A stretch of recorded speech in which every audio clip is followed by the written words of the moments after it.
അമ്മേ, അമ്മേ, അച്ഛൻ പറഞ്ഞ് ഒരുങ്ങിയത് മതി, വേഗം താഴോട്ട് ചെല്ലാനെന്ന്. കഴിഞ്ഞു എൻ്റെ ഉണ്ണിക്കുട്ടാ, ദാ തീരാറായി. നിന്റെ പുന്നാര അച്ഛനോട് അവിടെ ധൃതി വെക്കാതെ അടങ്ങി നിൽക്കാൻ പറ. അല്ലേലും മഹിയട്ടെ ഇങ്ങനെയാ. എവിടെയെങ്കിലും പോകാൻ ഇറങ്ങിയാൽ ഏതെങ്കിലും ഒരു ഷർട്ടും മുണ്ടുമിട്ട് ഒരുങ്ങി ആദ്യമേ പോയി കാറിലിരിക്കും. പിന്നെ അവിടെ ഇരുന്ന് വിളിയാ. പക്ഷേ അച്ഛൻ പറയുന്നതേ അമ്മ ഒരുങ്ങിയില്ലെങ്കിലും സുന്ദരിയാണെന്നാ. ഡാ കള്ള, അച്ഛൻ്റെ വാല് പിടിച്ച് അമ്മയെ സോപ്പിടുവല്ലേ നീ? അല്ലമ്മേ, മാണിക്യമംഗലത്തെ ഭഗവതിയാണോ സത്യം. എൻ്റെ അമ്മക്കുട്ടി ഭയങ്കര സുന്ദരിയാ. ഓ, ആയിക്കോട്ടെ എൻ്റെ ഉണ്ണിക്കണ്ണ, നിന്റെ കോംപ്ലിമെന്റ് വരവ് വച്ചിരിക്കുന്നു, പോരെ. തൻ്റെ മുൻപിൽ നിൽക്കുന്ന 8 വയസ്സുകാരൻ്റെ കവളിലൊന്ന് തഴുകി അവർ പറഞ്ഞതും അവൻ തൻ്റെ അമ്മയെ നോക്കി പുഞ്ചിരിച്ചു. അത് വേണ്ടമ്മേ, ആ മാല ഇടണ്ട. തൻ്റെ ആഭരണപ്പെട്ടിയിൽ നിന്ന് ഒരു മുല്ലമൊട്ടുമാല എടുക്കുന്ന സൗപർണികയെ നോക്കി ഉണ്ണി പറഞ്ഞു. അതെന്താ? അമ്മയ്ക്ക് അച്ചമ്മ തന്ന ആ പച്ചക്കല്ലുള്ള മാലയില്ലേ, അത് ഇട്ടാൽ മതി. അവൻ പറഞ്ഞതും അവർ ചിരിയോടെ കയ്യിലെടുത്ത മാല തിരികെ ആമാടപ്പെട്ടിയിലേക്ക് വെച്ചു. അതിൽ നിന്ന് ഒരു പാലക്ക മാല എടുത്ത് കഴുത്തിൽ അണിഞ്ഞു. പോരെ? സൂപ്പർ. ഈ മാല ഇടുമ്പോൾ അമ്മയെ കാണാൻ ഒത്തിരി രസാ. ഇപ്പോൾ എൻ്റെ അമ്മ എല്ലാവരെക്കാളും സുന്ദരിയാ. തള്ളവിരൽ ഉയർത്തി തംസപ്പ് കാണിച്ചവൻ പറഞ്ഞതും അമ്മ അവൻ്റെ മുൻപിലേക്ക് വന്ന് മുട്ടുകുത്തിയിരുന്നു അവൻ്റെ കവളിൽ ആഞ്ഞുമ്മ വെച്ചു. ചുട്ടു പൊള്ളിക്കും പോലെ ആ പഴയ ഓർമ്മ അവനിലെ വേദനയെ കുത്തി ഉണർത്തിക്കൊണ്ട് തെളിഞ്ഞതും വൈഭവ് കണ്ണുകൾ ആഞ്ഞു തുറന്നു. അവൻ്റെ പൂച്ച കണ്ണുകൾ ചുവപ്പ് കലർന്നിരുന്നു. എങ്കിലും മിഴികൾ ഈറനാകാൻ അവൻ സമ്മതിച്ചിരുന്നില്ല. ശിവയിൽ നിന്ന് തൻ്റെ നോട്ടം മാറ്റി അവനിരുന്നു. അമ്മേ, അമ്മയല്ലേ പറഞ്ഞ വൈഭവേട്ടൻ കണ്ടുപിടിച്ച പെണ്ണ് ഏതോ അനാഥ മന്ദിരത്തെ പെണ്ണാണെന്നും അവൾ ഏതോ അഴുക്കുചാലിൽ കിടക്കുന്നതാണെന്നൊക്കെ. എന്നിട്ട് ഈ പെണ്ണിനെ നോക്കി, കാണാൻ തന്നെ എന്തൊരു ഗ്ലാമറാ. ഒന്നുമില്ലാത്തടത്ത് പെണ്ണാണെന്ന് പറഞ്ഞിട്ട് അവളുടെ കഴുത്തിലും കാതിലുമൊക്കെ നിറയെ സ്വർണ്ണമാണല്ലോ. ഇതൊക്കെ പിന്നെ എങ്ങനെയാ? അഞ്ജലി തൻ്റെ അടുത്ത് നിന്ന് അമ്മ വിദ്യയുടെ കയ്യിൽ ചുറ്റിപ്പിടിച്ചു പതിയെ ചെവിയിൽ ചോദിച്ചു. സർവാഭരണ വിഭൂഷിതയായി തൻ്റെ മുന്നിൽ നിൽക്കുന്ന ശിവയെ കണ്ട് സഹിക്കാനാകാതെ നിൽക്കുവാണ് അവൾ. ഞാനും അതാടി മോളെ നോക്കുന്നേ. ഈ പെണ്ണിന് ഇതെവിടുന്നാ ഈ സ്വർണമൊക്കെ കിട്ടിയേ? വിന്ധ്യ അന്താളിപ്പോടെ ശിവയെ തന്നെ നോക്കിക്കൊണ്ട് പറഞ്ഞു. എല്ലാം മുക്കുവണ്ണ ആവുന്നേ, അല്ലാതെ ഇവരുടെയൊക്കെ കയ്യിൽ എവിടുന്നാ ഇത്രയും സ്വർണം? പിന്നെ അവളുടെ മുഖത്തെല്ലാം മേക്കപ്പ് ആവും മോളെ. നിന്റെ സൗന്ദര്യമൊന്നും അവൾക്ക് കാണില്ലെന്നേ. അവർ മകളെ സമാധാനിപ്പിക്കാൻ എന്നോണം വീണ്ടും പറഞ്ഞതും അഞ്ജലിയുടെ മുഖം ഒന്ന് വിടർന്നു. എങ്കിലും ശിവയുടെ സൗന്ദര്യം അവൾ കുശുമ്പോടെ നോക്കി. എന്നാൽ വിദ്യയുടെ കണ്ണുകൾ ശിവയുടെ കഴുത്തിലും കയ്യിലുമായി കിടക്കുന്ന ആഭരണങ്ങളിൽ തന്നെയായിരുന്നു. താൻ ഇതെല്ലാം എവിടെയോ കണ്ടിട്ടുണ്ടല്ലോ എന്ന ചിന്തയിലായിരുന്നു അവർ. വൃന്ദയ്ക്കും ശിവയെ കണ്ടപ്പോൾ നല്ല ദേഷ്യം തോന്നി. എവിടെയോ കിടക്കുന്ന പെണ്ണ് തൻ്റെ മകൾക്ക് കിട്ടേണ്ട ഭാഗ്യം തട്ടിയെടുത്തതുപോലെ അവർ ശിവയെ നോക്കി പല്ലറിഞ്ഞു. കാർത്തികയും അമ്മയ്ക്കൊപ്പമാണ്. വൈഭവിനെ അവളും മനസ്സാലെ ആഗ്രഹിച്ചിരുന്നു എന്നതായിരുന്നു സത്യം. അപർണയ്ക്കും അവൾക്കരികെ നിൽക്കുന്ന അഞ്ജലിയുടെ അനിയത്തി ആരതിയുടെ മുഖത്ത് സന്തോഷം തന്നെയായിരുന്നു. വൈഭവ് ആരതിക്ക് ചേട്ടൻ തന്നെയാണ്. പണ്ട് തൊട്ടേ അതിൽ കവിഞ്ഞൊരിഷ്ടം അവൾക്ക് അവനോടില്ലായിരുന്നു. മുഹൂർത്തമായി, കുട്ടി മണ്ഡപത്തിലേക്ക് കയറിയിരുന്നോളൂ. പൂജാരിയുടെ ശബ്ദം കാതുകളിൽ കേട്ടതും ശിവ ബോധം വന്നതുപോലെ ഞെട്ടി ചുറ്റിനും ഒന്ന് നോക്കിയത്. അവൾ അച്ഛൻ്റെ മുഖത്തേക്ക് ഒന്ന് നോക്കി. അയാൾ അവളുടെ നെറുകയിൽ ചുംബിച്ച് അവളെ മണ്ഡപത്തിലേക്ക് കയറ്റി. ശിവ വൈഭവിൻ്റെ വാമഭാഗത്തിരുന്നതും പൂജാരി തൻ്റെ കർമ്മം ആരംഭിച്ചു. വൈഭവിൻ്റെ അടുത്തിരിക്കും തോറും ശിവയുടെ ഹൃദയം പെരുമ്പറ പോലെ ഇടിച്ചുകൊണ്ടേയിരുന്നു. ആരാ എന്താണെന്നറിയാത്ത ഒരുവന്റെ താലി സ്വീകരിക്കുന്നു, അതും പണത്തിന്. അവൾക്ക് കരച്ചിൽ വരാൻ തുടങ്ങി. അവൾ അച്ഛൻ്റെ മുഖത്തേക്ക് ഒന്ന് നോക്കി. നിറഞ്ഞ സന്തോഷമാണവിടെ. അത് കണ്ടതും അവൾ തൻ്റെ ഉള്ളു കരയരുത് എന്ന് തടഞ്ഞു നിർത്തി. വൈഭവനാണെങ്കിൽ പൂജാരി ഓരോന്ന് പറയുന്നത് കേൾക്കുമ്പോൾ വിറഞ്ഞു വരുന്നുണ്ടായിരുന്നു. ഈ പ്രഹസനം ഒന്ന് പെട്ടെന്ന് തീർന്നു കിട്ടിയാൽ മതി എന്നായിരുന്നു അവന്. താലി കെട്ടിക്കോളൂ. ആ ശബ്ദം കേട്ടതും രണ്ടുപേരും ഒന്ന് ഞെട്ടി. ശിവ കണ്ണുകൾ ഇറുകെ അടച്ചു. പൂജാരി തനിക്ക് നേരെ നീട്ടിയ താലിയിലേക്ക് വൈഭവ് ഒന്ന് നോക്കി. പിന്നെ തനിക്ക് അടുത്ത് തലകുനിച്ചിരിക്കുന്നവളെയും. അപ്പുവാണ് ശിവയുടെ പിറകിൽ നിന്നത്. ഭംഗിയായി മുല്ലപ്പൂ വെച്ച് അലങ്കരിച്ച ശിവയുടെ മുടി അപ്പു ഒന്ന് പൊക്കി മാറ്റി പിടിച്ചതും അടുത്ത നിമിഷം അവൻ ആ താലി വാങ്ങി ശിവയുടെ കഴുത്തിൽ കെട്ടി. അവിടെ കൂടി നിന്നവരിൽ ചിലരുടെ കണ്ണുകൾ സന്തോഷത്താൽ ഈറനായി. എന്നാൽ ചിലരുടെ കണ്ണുകൾ ദേഷ്യവും കുശുമ്പും കൊണ്ട് നിറഞ്ഞു. ഒരു വർഷത്തേക്ക് മാത്രമേ തൻ്റെ നെഞ്ചിൽ ഈ താലി ഉണ്ടാകൂ എന്നറിയാമെങ്കിലും ശിവ ഒന്ന് പ്രാർത്ഥിച്ചു. തൻ്റെ നെഞ്ചിൽ പറ്റിച്ചേർന്ന് കിടക്കുന്ന ഈ താലിക്കും സീമന്തത്തിൽ ചുവപ്പിച്ചിരിക്കുന്ന കുങ്കുമത്തിനും ദീർഘായുസ് തരണേ എന്ന്. ചടങ്ങുകളെല്ലാം കഴിഞ്ഞ് അമ്പലത്തിലെ ഊട്ടുപുരയിൽ സദ്യയും അറേഞ്ച് ചെയ്തിരുന്നു. അതും കഴിഞ്ഞാണ് അവർ അമ്പലത്തിൽ നിന്ന് മടങ്ങിയത്. സേതു വൈഭവിനോട് സംസാരിക്കാൻ ശ്രമിച്ചെങ്കിലും ആവശ്യം തൻ്റേതായതുകൊണ്ട് തന്നെ മുഷിപ്പിക്കാൻ നിൽക്കാതെ അയാളോട് ഒന്നോ രണ്ടോ വാക്ക് മാത്രം മിണ്ടിയവൻ. ഇറങ്ങാറായി, പോവണ്ടേ? മുത്തശ്ശിയാണ് ശിവയ്ക്ക് അടുത്തു വന്ന് പറഞ്ഞതും അവൾ തൻ്റെ അരികെ നിൽക്കുന്ന അച്ഛനെ ഒന്ന് നോക്കി. അച്ഛൻ്റെ മോള് വിഷമിക്കണ്ട, പ്രാർത്ഥന ഉണ്ടാവും കൂടെ എൻ്റെയും. അയാൾ ഒന്ന് നിർത്തി. എല്ലാവരുടെയും പറഞ്ഞുകൊണ്ട് അവളെ ഒന്ന് പുണർന്നതും അച്ഛൻ്റെ നെഞ്ചിൻ്റെ ചൂടിലേക്ക് ശിവ ഒതുങ്ങിക്കൂടി നിന്നു. കലങ്ങിയ കണ്ണുകളുടെ നവസിൽ എല്ലാവരോടും യാത്ര പറഞ്ഞു. ജാനുവമ്മയെ കെട്ടിപ്പിടിച്ചു. അപ്പോഴാണ് അങ്ങ് മാറി നിൽക്കുന്ന ചൈത്രയെ അവളൊന്ന് നോക്കി. കണ്ണുകൾ നിറച്ച് ചൈത്രയും ശിവയെ നോക്കി. ആരെന്നറിയാത്ത തന്നെ കഴിഞ്ഞ 6 വർഷങ്ങളായി കൂടപ്പിറപ്പിനെ പോലെ ചേർത്ത് പിടിച്ചവളാണ് ഇന്ന് തങ്ങൾക്ക് വേണ്ടി സ്വന്തം ജീവിതം കളഞ്ഞ് ഒരു ചോദ്യചിഹ്നം പോലെ തൻ്റെ മുന്നിൽ നിൽക്കുന്നത്. ചൈത്രയ്ക്ക് സഹിക്കാനാവുന്നുണ്ടായിരുന്നില്ല. എങ്കിലും അവൾ മുഖത്ത് ഒരു ചിരി വരുത്തി കണ്ണുകൾ കൊണ്ട് അവളോട് യാത്ര പറഞ്ഞു. ഇനി നിന്നാൽ താൻ കരഞ്ഞു പോകുമെന്ന് തോന്നിയതും ശിവ വേഗം കാറിലേക്ക് കയറി. അവൾ കയറിയതും സിദ്ധു കാർ മുന്നോട്ടെടുത്തു. സിദ്ധുവും വൈഫവും ശിവയും മാത്രമായിരുന്നു ആ കാറിലുണ്ടായിരുന്നത്. ശിവാമി, ഡോ എഴുന്നേക്ക്, വീടെത്തി. സിദ്ധു വിളിക്കുന്നത് കേട്ടതും സീറ്റിൽ കണ്ണുകൾ അടച്ചു ചാരിയിരുന്നവൾ ഒന്ന് ഞെട്ടി എഴുന്നേറ്റു. അമ്പലത്തിൽ നിന്ന് പോന്നതും കണ്ണുകൾ അടച്ചു ചാരി കിടന്നതാണ്. മാണിക്യമംഗലത്തെത്തിയതും കാർ നിർത്തിയതുമൊന്നും ശിവ അറിഞ്ഞിരുന്നില്ല. അവൾ പതിയെ കാറിൽ നിന്നും ഇറങ്ങി. ശിവയുടെ കാല് ആ മുറ്റത്ത് പതിച്ചതും എവിടെ നിന്നോ വന്ന ഒരു കാറ്റ് ശക്തിയിൽ അവിടെ വീശി. അവിടെയാകെ തഴുകി കടന്നുപോയി. അപ്പോൾ തൻ്റെ മുറിയിലെ ഒരു മൂലയിൽ കട്ടിൽ ചുരുണ്ടുകൂടിയിരുന്ന വാമികയും പുറത്തുനിന്ന് എത്തിയ ആ കാറ്റിൻ്റെ കുളിർ ഒന്നറിഞ്ഞു. ആ കാറ്റത്ത് ആടിക്കളിക്കുന്ന തുറന്ന ജനാലയ്ക്ക് അരികിലേക്ക് അവരുടെ കാലുകൾ ചലിച്ചു. പ്രൗഢിയോടെ നിൽക്കുന്ന കൊട്ടാരം പോലെയുള്ള ആ തറവാട് ശിവ ചുറ്റും നോക്കി. അപ്പോഴാണ് ആ വലിയ വീടിൻ്റെ 2ാം നിലയിലെ മുറിയുടെ ജനൽ ഭാഗത്ത് ഒരു സ്ത്രീരൂപം അവൾ കണ്ടത്. ജനലിൽ പിടിച്ച് ഇങ്ങോട്ടേക്ക് നോക്കി നിൽക്കുന്ന അവരെ ശിവ. അവൾ പക്ഷേ ദൂരെ ആയതിനാൽ മുഖം വ്യക്തമായില്ല. മോളെ, മുത്തശ്ശിയുടെ വിളി കേട്ടതും ശിവ അങ്ങോട്ടേക്ക് നോക്കി. വിളക്കുമേന്തി ചിരിയോടെ ഉമ്മറത്ത് നിൽക്കുകയാണ്. അപ്പോഴാണ് അവൾ വൈഭവിനെ ഓർത്തത്. ഒന്ന് തല ചരിച്ച് നോക്കിയതും കണ്ടു കാറിൻ്റെ ഡോറിൽ ചാരി നിന്ന് ആർക്കോ ഫോൺ ചെയ്യുന്നത്. വൈഭവ്, ഇവിടെ വന്ന് നിൽക്ക, കുട്ടിക്കൊപ്പം നീയും വേണം. മുത്തശ്ശിക്ക് അരികെ നിന്ന് മുത്തച്ഛൻ വൈഭവിന് നേരെ വിളിച്ചു പറഞ്ഞു. അതൊക്കെ വേണം മുത്തശ്ശ, അവളല്ലേ ആദ്യമായിട്ട് വരുന്നേ, അവളെ അങ്ങ് അകത്തേക്ക് കയറ്റിക്കോ നിങ്ങൾ, അതിന് ഞാൻ വേണമെന്നുണ്ടോ? അവൻ വലിയ താല്പര്യമില്ലാതെ പറഞ്ഞു. അത് കേട്ടതും ശിവയ്ക്ക് പുച്ഛം തോന്നി.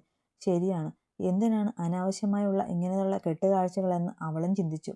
ഉണ്ണി, തർക്കുത്തരം വേണ്ടാട്ടോ, നീയും വാ ഇങ്ങോട്ട്.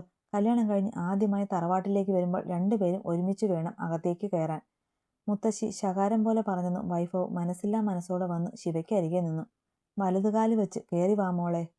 7 തിരിയിട്ട വിളക്ക് ശിവയ്ക്ക് നേരെ നീട്ടിക്കൊണ്ട് മുത്തശ്ശി പറഞ്ഞതും ഒരു വിറയലോടെ അവൾ ആ നിലവിളക്ക് വാങ്ങി കയ്യിൽ പിടിച്ചു. ഇടത് കാല് മതിയെന്ന് ഉള്ളം പറഞ്ഞെങ്കിലും വലതുകാല് വെച്ച് തന്നെ അവൾ ആ പടി കയറി. ഇനി വരുന്നതെന്തും സഹിക്കുമെന്നുറപ്പോടെ.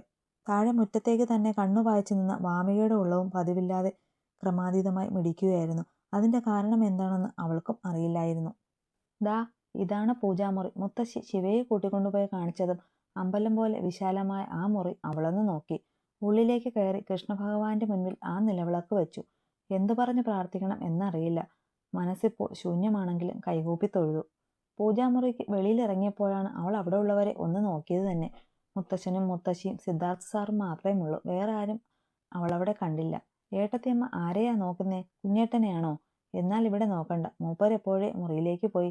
പെട്ടെന്ന് തന്നെ തൻ്റെ കയ്യിലേക്ക് പിറകിൽ നിന്ന് വട്ടം പിടിച്ചു പറയുന്നവളെ ശിവ ഒന്ന് ഞെട്ടി നോക്കി. എന്താ ഏട്ടത്തിയമ്മ പേടിച്ചു പോയോ? ഓ, എന്നെ മനസ്സിലായിട്ടുണ്ടാവില്ല അല്ലേ? അവൾ ചോദിച്ചതും ശിവ ഇല്ലെന്നൊന്ന് തലയാട്ടി. എന്നാലേ, ഞാനാണ് എൻ്റെ ഏട്ടത്തിയമ്മയുടെ കുഞ്ഞു നാത്തൂൻ അപ്പു. നമ്മുടെ മിസ്റ്റർ വൈഭവ് ഡോക്ടർ വർമ്മയുടെ അനിയത്തിയായിട്ട് വരും ഞാൻ. ഇപ്പം മനസ്സിലായോ? ഒരു കുറുമ്പോടെ ചിരിച്ചുകൊണ്ട് ചോദിക്കുന്നവളെ കാണാൻ ശിവയുടെ ചുണ്ടിലും ഒരു ചെറുചിരി വിരിഞ്ഞു.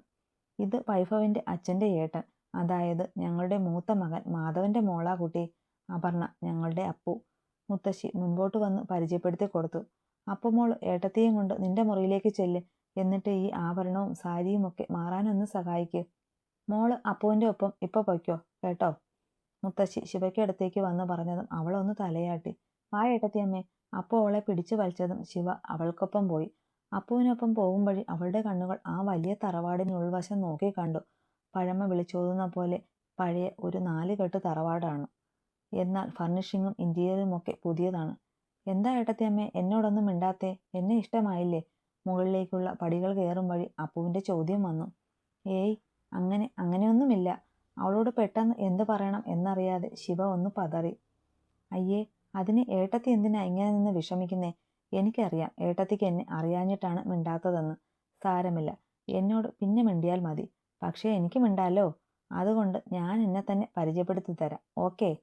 പുഞ്ചിരിച്ചോണ്ട് അപ്പു പറഞ്ഞതും ശിവ അവളെ നോക്കി പുഞ്ചിരിയോടെ തലയാട്ടി. എന്തോ അപ്പുവിനെ ശിവയ്ക്ക് പെട്ടെന്ന് തന്നെ ഇഷ്ടമായി. അപ്പു വാതോരാതെ സംസാരിക്കാൻ തുടങ്ങിയതും ശിവ അവളെ തന്നെ നോക്കി. അധികം പൊക്കമില്ലാതെ കുറച്ച് ബബിലിയാണ് അവൾ. തോൾ വരെ ഉള്ള മുടി നല്ല ഭംഗിയിൽ കുറച്ച് നെറ്റിയിലേക്ക് വീഴുന്ന പോലെ വെട്ടിയിട്ടിട്ടുണ്ട്. ഒരു കൊച്ചുകുട്ടിയാണെന്നേ കാണുമ്പോൾ തോന്നും. അപ്പുവിന്റെ മുറിയിലെത്തിയതും ശിവയുടെ ആഭരണങ്ങളൊക്കെ അഴിച്ചു മാറ്റാനും മറ്റുമായി അപ്പു അവളെ സഹായിച്ചു. അവൾക്ക് കുളിച്ചു മാറാനുള്ള ഡ്രസ്സ് അവിടെ തന്നെ ഉണ്ടായിരുന്നു. മുത്തശ്ശി ആദ്യമേ അതെല്ലാം അപ്പുവിന്റെ മുറിയിൽ വെച്ചിരുന്നതാണ്. ശിവയോട് ഒന്ന് ഫ്രഷ് ആവാൻ അപ്പു പറഞ്ഞു. അപ്പുവിന്റെ സാമീപ്യം ശരിക്കും ശിവയ്ക്ക് ഒരു അനുഗ്രഹം പോലെ തോന്നി. ഏതോ വീട്ടിൽ ഒറ്റയ്ക്ക് വന്ന് കയറിയ പോലെയാണ് അവൾക്ക് ഇത്രയും നേരം തോന്നിയത്. ആ ഏകാന്തത ഒന്ന് മാറി. എന്നാലും വിന്ധ്യേ, ഞങ്ങളുടെ വണ്ടി പുറപ്പെടും മുമ്പ് പോന്നതല്ലേ? നീയും വൃന്ദയും ഒക്കെ നിങ്ങളുടെ കാറുകൾ.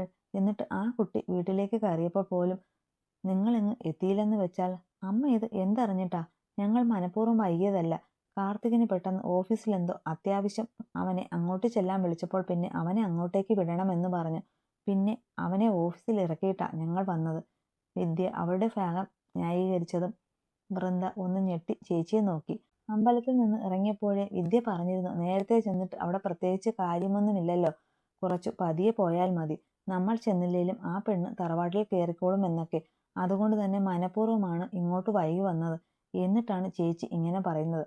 വീട്ടിലെത്തുമ്പോൾ അമ്മയോട് പറയാൻ ഒരു കാരണം വേണ്ടി വന്നതുകൊണ്ട് കാർത്തികിനോട് ഓഫീസിലേക്ക് പൊക്കോളാൻ പറഞ്ഞതും വിദ്യേച്ചി തന്നെയാണെന്ന് വൃന്ദ ഓർത്തു. ഇനി നിങ്ങൾക്കെന്താ പറയാനുള്ളത് വൃന്ദേ? വിദ്യയ്ക്ക് അരികിൽ നിന്ന് പരുങ്ങുന്ന വൃന്ദയോടായി അമ്മ ചോദിച്ചു. അത് അമ്മേ, ചേച്ചിയുടെ കാറല്ലേ മുന്നേ പോയത്?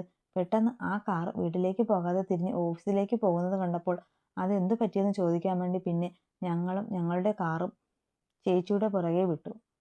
അതാ ഞങ്ങളും വൈകിയത്. ഒന്ന് പരുങ്ങിക്കൊണ്ട് വൃന്ദയും തൻ്റെ ഭാഗം ക്ലിയർ ചെയ്തു. കൊള്ളാം, നന്നായിരിക്കുന്നു. രണ്ടുപേരും നിരത്തിയ ന്യായങ്ങൾ അതിഗംഭീരം. ഇത് ഞാൻ പ്രതീക്ഷിച്ചതാ. നിനക്കൊക്കെ ഇതുപോലെ എന്തെങ്കിലും പറയാൻ ഉണ്ടാകുമെന്ന് എനിക്കറിയാമായിരുന്നു. അമ്മേ, അത് വേണ്ട, കൂടുതലൊന്നും എനിക്ക് കേൾക്കണ്ട. വിദ്യ എന്തോ പറയാനായി തുടങ്ങിയതും അവരെ കൈ ഉയർത്തി അംബികാമ്മ തടഞ്ഞു. ഒരു കൊച്ചു വന്ന് കയറിയിട്ടുണ്ട്. അത് കേൾക്കാതിരിക്കാൻ ഞാൻ കൂടുതലൊന്നും പറയുന്നില്ല. എൻ്റെ കുഞ്ഞിൻ്റെ ജീവിതത്തിലെ നല്ലൊരു ദിവസമായിരുന്നു. നിങ്ങൾ രണ്ടും കാരണം ആ ദിവസത്തിൻ്റെ സന്തോഷം കളയാൻ ഞാൻ തയ്യാറല്ല. പൊയ്ക്കോളൂ എൻ്റെ മുമ്പിൽ നിന്ന്, അംബികാമ്മ ദേഷ്യത്തിൽ പറഞ്ഞതും വിന്ധ്യയും വൃന്ദയും ഒന്നും പറയാൻ നിൽക്കാതെ അവിടെ നിന്ന് വേഗം പോയി. അകത്തേക്ക് കൊടുന്ന തൻ്റെ പെൺമക്കളെ ഒന്ന് ദേഷ്യത്തോടെ നോക്കിയ ശേഷം തിരിഞ്ഞു നോക്കിയ അംബികാമ്മ കണ്ടത് തന്നെ നോക്കി നിൽക്കുന്ന സൗദാമിനിയായിരുന്നു. ഇവിടെ നടന്നതൊക്കെ അവൾ കേട്ടിരുന്നു എന്ന് മുത്തശ്ശിക്ക് മനസ്സിലായി. പ്രസവിച്ചില്ലെങ്കിലും വൈഭവ് നിനക്ക് മകനാണ് സൗദാമിനി. അപ്പോൾ അവൻ്റെ പെണ്ണ് ഈ വീടിൻ്റെ പടി കയറി വരുമ്പോൾ ആശീർവദിക്കാൻ പോലും നിനക്ക് നിൽക്കാമായിരുന്നു ഇവിടെ. അവരെ മറികടന്ന് തൻ്റെ മുറിയിലേക്ക് പോകും വഴി മുത്തശ്ശി ഒന്ന് കടുപ്പിച്ചു പറഞ്ഞു. സൗദാമിനിയുടെ കണ്ണുകൾ നിറഞ്ഞു. വൈഭവ് പെൺകുട്ടിയുമായി ഗൃഹപ്രവേശം നടത്തിയപ്പോൾ അത് കാണാൻ ആഗ്രഹമില്ലാഞ്ഞിട്ടല്ലായിരുന്നു വരാതിരുന്നത്. അമ്പലത്തിൽ നിന്ന് വന്ന ഉടൻ കട്ടിലിൽ ചാരിയിരിക്കാൻ തുടങ്ങിയതാണ് അദ്ദേഹം. ഇതുവരെയും എഴുന്നേറ്റിട്ടില്ല. ആ മനുഷ്യൻ വരാതെ ഞാൻ എങ്ങനെയാണ് പോയി നിൽക്കുക? അവർ വേദനയോടെ ആ നടുമുറിയിൽ ഭിത്തിയിൽ തൂക്കിയിട്ടിരിക്കുന്ന സബർണികയുടെ ഫോട്ടോയിലേക്ക് നിറകണ്ണുകളോടെ നോക്കി. ചുവപ്പ് കളർ കരയുള്ള ഒരു സെറ്റും മുണ്ടും മുടിപ്പിച്ച് ശിവയെ സുന്ദരിയാക്കി ഒരുക്കി മുത്തശ്ശി. ഒരു പാവ കണക്ക് അവർ ചെയ്യുന്നതൊക്കെ കൂടെ നിന്നു. വളരെ സന്തോഷത്തോടെ കൊച്ചുമകന്റെ നവവധുവിനെ ഒരുക്കുന്ന മുത്തശ്ശിയെ കണ്ട അവൾക്ക് പാവം തോന്നി. അവനൊരു പാവാ മോളെ, കുറച്ച് ദേഷ്യം കൂടുതലാ, പിന്നെ സ്നേഹം ആവോളം ഉണ്ട്. അത് പ്രകടിപ്പിക്കാൻ അറിയില്ല അവന്. അല്ല, ഞാനിതാരോടായി പറയുന്നേ? അവന്റെ സ്നേഹം എൻ്റെ മോൾക്ക് മനസ്സിലായിട്ടുണ്ടായിരിക്കുമല്ലോ അല്ലേ? മുത്തശ്ശി പറഞ്ഞതും അവളൊന്നും മിണ്ടിയില്ല. ആണെന്ന് തലയാട്ടി. കയ്യിലൊരു പാൽ ഗ്ലാസും തന്നു മുറിയിലേക്ക് ആക്കിയപ്പോൾ നെറുകയിലൊന്ന് ചുംബിക്കുകയും ചെയ്തു. ശിവ മുറിക്കകത്ത് കയറി കതകടച്ച് കുറ്റിയിട്ടു. കയ്യിലെ പാൽ ഗ്ലാസ് മേശപ്പുറത്തേക്ക് വെച്ചു. ആ മുറിയിലൂടെ ഒന്ന് കണ്ണോടിച്ചു. വിശാലമായ വലിയ മുറിയാണത്. നടുക്കായി ഒരു കിങ് സൈസ് ബെഡ്, വലിയ ചില്ല്, ജനാലയുള്ള ബാൽക്കണി. ബാത്റൂമിൽ നിന്ന് വെള്ളം വീഴുന്ന ശബ്ദം കേട്ടപ്പോഴാണ് വൈഭവിന്റെ കാര്യം അവൾ ഓർത്തത് തന്നെ. ആ നിമിഷം അവൻ തന്നെ കൊണ്ട് ഒപ്പിടിയിച്ച പേപ്പറും കഴുത്തിലെ താലിയും ഒക്കെ അവളിലേക്ക് ഓടിയെത്തി. അവളൊരു ദീർഘനിശ്വാസം വിട്ടു. എന്നിട്ട് ബെഡിലേക്ക് ഇരു കൈയും കുത്തിയിരുന്നു. ഉഴറിമറിയുന്ന മനസ്സിനെ വരിതിലാക്കി അവിടെ പുതിയ കണക്കുകൂട്ടലുകൾ നടത്തുകയായിരുന്നു ശിവ. കുളി കഴിഞ്ഞ് ബാത്റൂമിൽ നിന്നിറങ്ങിയ വൈഭവ് കാണുന്നത് കട്ടിലിന്റെ ഒരു വശത്ത് ചരിഞ്ഞു കിടക്കുന്ന ശിവയാണ്. ഡേ, ഒരൊറ്റ അലർച്ചയായിരുന്നു അവൻ. എന്താ? അവന്റെ അലർച്ചയിൽ ഞെട്ടി എഴുന്നേറ്റ ശിവ ചോദിച്ചു. ആരോട് ചോദിച്ചിട്ടാടി എൻ്റെ ബെഡിൽ കയറി കിടന്നത്? അനുവാദം ചോദിച്ചിട്ടേ ഇവിടെ കിടക്കാൻ പാടുള്ളൂ എന്ന ബോർഡൊന്നും ഞാൻ ഈ ബെഡിൽ കണ്ടില്ല. അതുകൊണ്ട് ആരോടും ചോദിച്ചില്ല. എനിക്ക് കിടക്കാൻ തോന്നി, ഞാൻ കയറി കിടന്നു. എന്തേ? അവൻ ചോദിച്ചതിന് ഉരുളയ്ക്ക് ഉപ്പേരി പോലുള്ള അവളുടെ മറുപടി കേട്ടതും ഒരു നിമിഷം വൈഭവ് സ്തംഭിച്ചുപോയി. തനിക്ക് മുന്നിൽ ഒരക്ഷരം മിണ്ടാതെ കുനിഞ്ഞു നിന്നവളാണോ ഇപ്പോൾ ഈ മുൻപിൽ നിൽക്കുന്നതെന്ന് അവനൊരു നിമിഷം ഓർത്തു.